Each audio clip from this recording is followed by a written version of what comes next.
हमारे इस चैनल पे आपका स्वागत है। इस समय कक्षा 9, 10, 11, 12 के बच्चों की छात्रवृत्ति भरी जा रही है।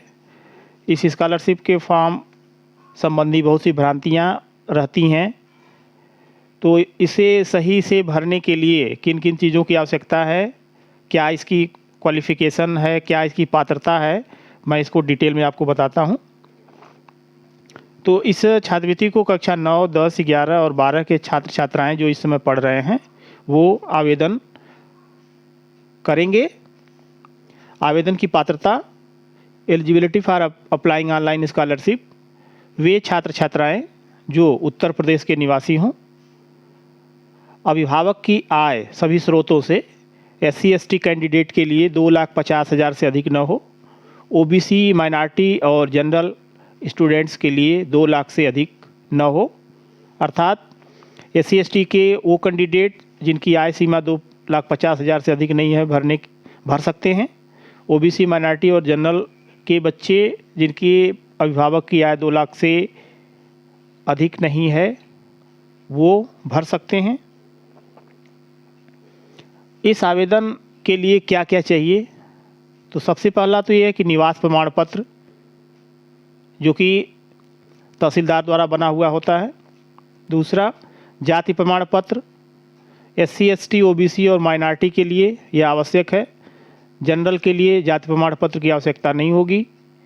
आय प्रमाण पत्र, आय प्रमाण पत्र की वैलिडिटी जारी होने की तिथि से 3 वर्ष तक रहता है, तो इसे आप चेक कर लेंगे कि इस समय जो वर्तमान सत्र में हम स्कॉलरशिप के लिए आवेदन करने जा रहे हैं उसके लिए हमारा आय प्रमाण पत्र वैलिड है या नहीं।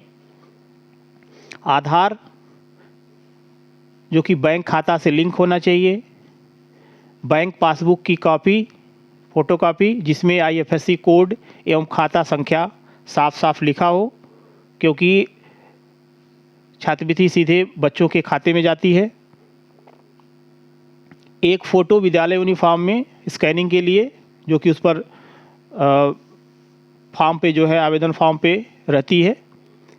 फीस रसीद की मूल प्रति, यह केवल कक्षा 11 और 12 के छात्राओं के लिए, 9, 10 के लिए फीस रसीद की कोई आवश्यकता नहीं है। पिछले कक्षा के अंक पत्र की छाया प्रति, एक जो कॉलम है कुल प्राप्तांक और पूर्णांक है तो इसके लिए मार्कशीट की जरूरत पड़ेगी। कक्षा में प्रवेश की तिथि, तो कक्षा 9, कक्षा 10 और 12 में तो लगभग 1 अप्रैल की डेट दे दी जाती है, लेकिन कक्षा 11 में जिन बच्चों का एडमिशन होता है तो ये इस पर डिपेंड करता है कि उनका बोर्ड का रिजल्ट कब निकला है, उसके बाद की डेट दी जाएगी। ईमेल और आवासीय पता ये आपको पता होना चाहिए। इसकी वेबसाइट है www.scholarship.up.nic.in। इस पर जा कर के और आप ऑनलाइन रजिस्ट्रेशन कर सकते हैं। इससे संबंधित कुछ जानकारियां हैं, पहले आप उसको मैं बता दूं। कक्षा 9 एवं 10 के लिए छात्रवृत्ति का आवेदन 24 जुलाई 2020 से स्टार्ट हो गया है। यह 20 अगस्त 2020 तक चलेगा, किंतु 12 अक्टूबर तक यह फॉर्म भरा जा सकता है, लेकिन 20 अगस्त तक जो फॉर्म भर दिए जाते हैं इनकी छात्रवृत्ति लगभग अक्टूबर तक आ जाती है। कक्षा 9, 10 के लिए देखिए ऑनलाइन आवेदन के संबंध में ये जिला विद्यालय निरीक्षक द्वारा जारी पत्र के माध्यम के हिसाब से छात्र छात्राओं द्वारा ऑनलाइन आवेदन किया जाना 24 जुलाई से 20 अगस्त तक। छात्र छात्राएं ऑनलाइन आवेदन में त्रुटियों को जो है ठीक करा करके और ऑनलाइन आवेदन पत्र की हार्ड कॉपी समस्त वांछित संलग्नकों के साथ विद्यालय में जमा किया जाना, यह 26 अगस्त तक जमा हो जाना चाहिए। कक्षा 9, 10 के अवशेष और जो नवीनीकरण, अर्थात जिन बच्चों को कक्षा 9 में छात्रवृत्ति मिल चुकी है वे कक्षा 10 में नवीनीकरण कराते हैं, रिन्यूअल, तो इनकी जो डेट है 24 जुलाई से 12 अक्टूबर तक। कक्षा 10-12 रिन्यूअल 11-12 के लिए 1 अगस्त 20 से स्टार्ट है और 25 अगस्त 20 तक ये चलेगा, किंतु 5 नवंबर तक छात्रवृत्ति के आवेदन किए जा सकते हैं। अब इससे संबंधित ये कुछ जानकारियाँ जो कि 1 अगस्त से 25 अगस्त तक भरी जाएंगी, और इसी तरह से इनके फ्रेश और नवीनीकरण जो बच्चे बच गए थे वो भी जो है इसको भरेंगे, और यह 5 नवंबर तक जाएगा। तो आइए मैं आपको जो है मोबाइल पर लेकर के चलता हूं कि आप घर बैठे अपने फ़ोन के माध्यम से किस तरह से इसके लिए रजिस्ट्रेशन कर सकते हैं।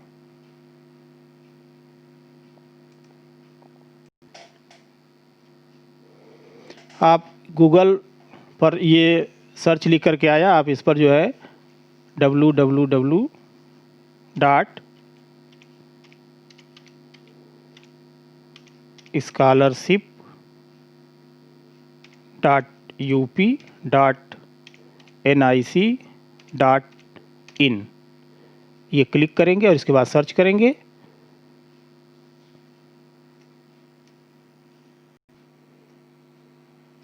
ये स्टार्ट किया, अब ये पेज खुल करके आएगा। इसमें अब आप देखें कि ये स्टूडेंट इंस्टीट्यूट डिपार्टमेंट और इस तरह से खुल करके आया है। अब आप थोड़ा इसके नीचे जाएं, ये देखिए स्कीम, इंस्टीट्यूशन, जियोज, और ये प्री मेट्रिक क्लास 9-10 है, इस पर आप क्लिक करेंगे। कक्षा 9-10 वाले बच्चे जो है इस पर क्लिक करेंगे, 11-12 वाले इस पर क्लिक करेंगे। अब ये आपने इस पर एक क्लिक किया, क्लिक करने पर आप देख रहे होंगे लिख कर के आया रजिस्ट्रेशन और लॉगिन, और इसकी डेट दिखा रहा है कि 24/7 से ये स्टार्ट हो गया है। अब पहले आप यहाँ पर रजिस्ट्रेशन करेंगे। रजिस्ट्रेशन जब आपका हो जाएगा और फिर इसके बाद तो फिर आप लॉगिन करेंगे। तो आइए कैसे रजिस्ट्रेशन करते हैं ये आपको बताते हैं। तो ये रजिस्ट्रेशन पे क्लिक किया, अब यहाँ पर देखिए लिख करके आया please start pre matric registration by using below link. तो अब इसमें प्री मेट्रिक मतलब कक्षा 9-10, तो अब इसमें प्री मेट्रिक फ्रेश मतलब कि जो बच्चे 9 में हैं वो भरेंगे। तो अब ये आपको मैं एक एग्जांपल दिखाता हूँ, इस पर आप क्लिक करेंगे।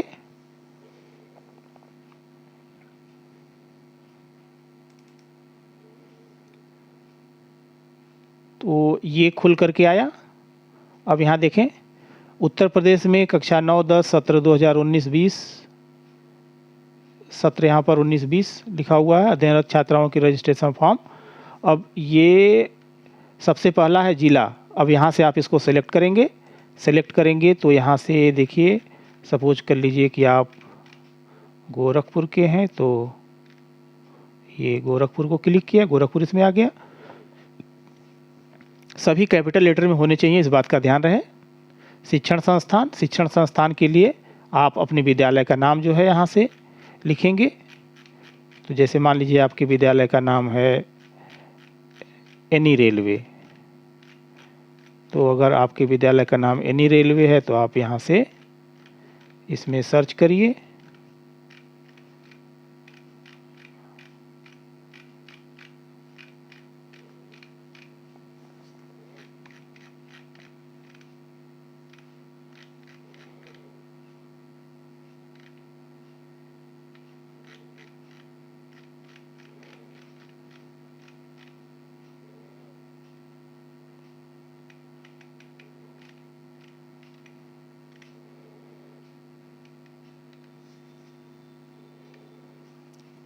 एनी रेलवे बालिका इंटर कॉलेज ये आ गया, आप यहाँ पे क्लिक किए।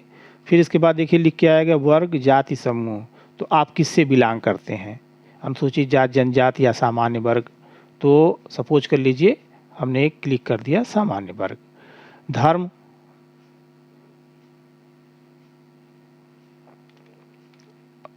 अब ये देखिए इसमें आप यहाँ से फिल कर देंगे ये हिंदू। फिर छात्रा का नाम, यहाँ पे छात्रा का नाम कैपिटल होगा, सपोज कर लीजिए बच्ची का नाम है रूही। पिता का नाम राजू, मम्मी का नाम रमा, जन्म तिथि अब यहाँ पर आप लिख दीजिए जो आपकी डेट ऑफ बर्थ होगी।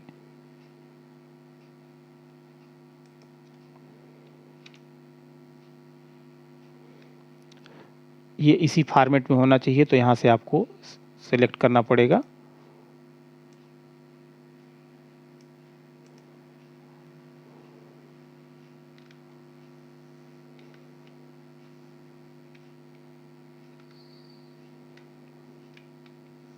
अब आप अपनी डेट ऑफ बर्थ यहाँ पर भर लेंगे। जैसे मान लीजिए 14/7/2006 है, ये हम यहाँ पे भर देंगे। फिर इसके बाद यहाँ से मेल फीमेल सेलेक्ट कर लेंगे आप। कक्षा 8 उत्तीर्ण करने का वर्ष, तो ये वर्ष है। सपोज कर लीजिए जो बच्चे इस बार हैं ये 2019-20 में जैसे पास किए हैं, तो यहाँ पर जो भी ईयर होगा आपका भर देंगे, 2020 भरेंगे। कक्षा 8 में अध्ययनरत विद्यालय का नाम लिख देंगे। यहाँ पर मोबाइल नंबर आ जाएगा। ये 15 नंबर पे दूरभाष या कोड है। फिर यहाँ पर ये ईमेल है, कोई ईमेल एड्रेस। यहाँ पर स्वनिर्मित पासवर्ड है। तो सपोज कर लीजिए कि आप कोई ऐसा पासवर्ड बनाएंगे जिसमें कि अल्फ़ाबेट, एक नंबर और @ हैशटैग, इस तरह का कोई सिंबल एक जो है होना चाहिए। और जो पासवर्ड आपने यहाँ पर लिखा वही पासवर्ड आप यहाँ पर लिख देंगे। फिर दोबारा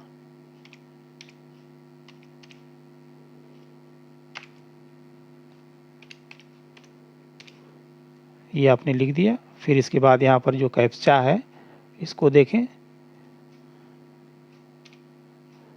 H7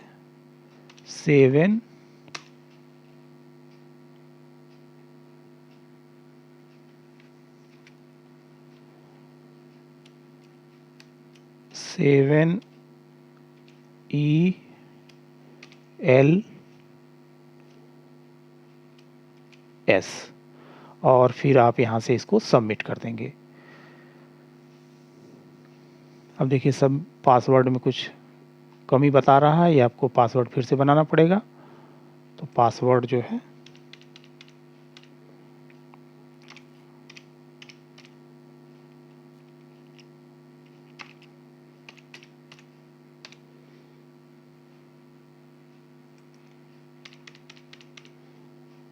ये हमने एक वर्ड बनाया है। अब इस तरह से आप इसको बना लेंगे और आप इसको नोट कर लेंगे।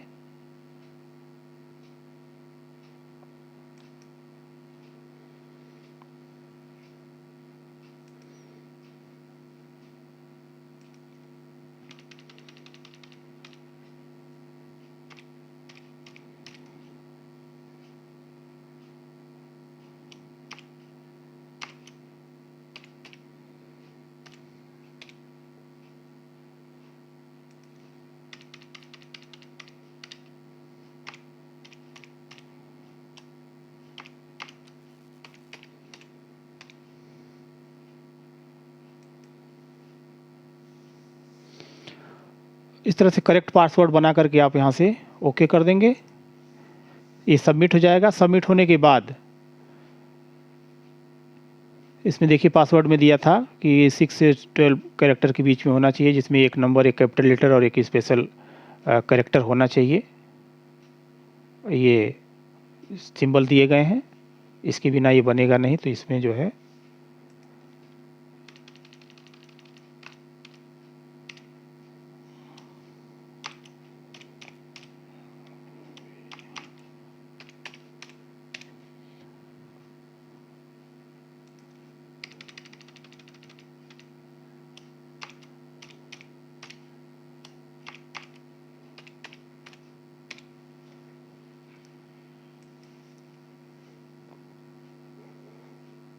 ये सबमिट हो गया। सबमिट होने के बाद ये देखिए जो भी एंट्रीज भरी गई थी ये इस पर लिख करके आ जाएगा।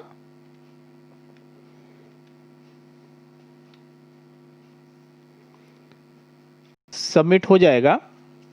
तो सबमिट होने के बाद आप 1 दिन के बाद 2 दिन के बाद रजिस्ट्रेशन नंबर आपको मिल जाएगा, जो कि कुछ नंबर उसके जो है इस तरह से मिलते हैं, जैसे